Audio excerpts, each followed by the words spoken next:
name's David Walliams, and I'm the author of the children's book, The Boy in the Dress.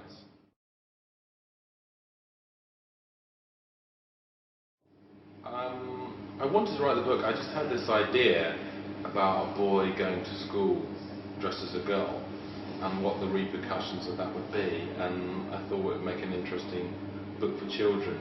Also to sort of kind of examine the idea of difference and how someone doing that might change people's attitudes. So yeah, I didn't kind of particularly want to write a children's book. I just had this idea and I thought it would kind of make an interesting children's book.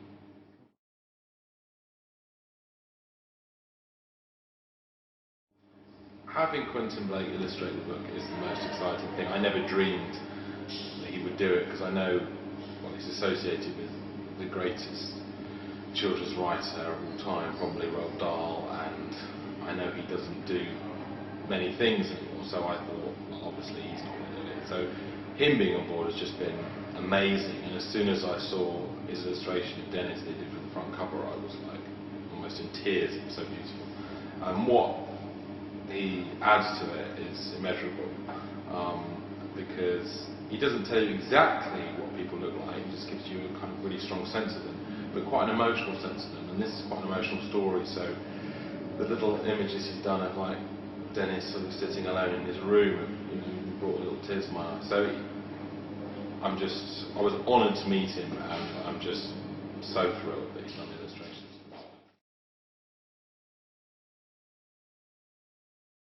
I can tell you a little bit about what happens in the story. It's about a boy called Dennis, who lives at home with his dad and his older brother John. He's really into football, but he's also kind of into Vogue magazine, and he wants to look at pictures of pretty dresses, and he meets this older girl at school called Lisa, who he meets in detention, and she's really into fashion, and she encourages him to dress up. And one of the challenges with writing the story was to think, well, how is a boy who's already at school, how is he just going to turn up in a dress? Surely the story would be over in 10 seconds. People would go, why are you wearing a dress? So there's a sort of subplot where he pretends to be Lisa, the older girl's French exchange student. So that kind of creates a bit of tension. Will he be discovered or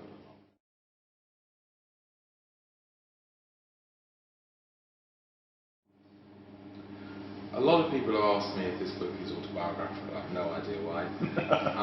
But I think, I want everyone to sort of identify with the character of Dennis, really. He's the lead character, and, he's a really sweet, lovely boy who has this unusual thing he wants to do. But I suppose I want to communicate that it's a totally harmless, fun thing that he's doing. And actually, I want ultimately this idea that sort of difference is something to be celebrated, something to be embraced. But yes, I sort of think that he's the one you sort of identify with the most. But I wanted to give most of the characters an emotional life, and I think in his family with his dad and his older brother John, there's a sort of real absence of a woman, really, because the mum's left home, and I kind of think I can kind of identify with all those characters in a different way.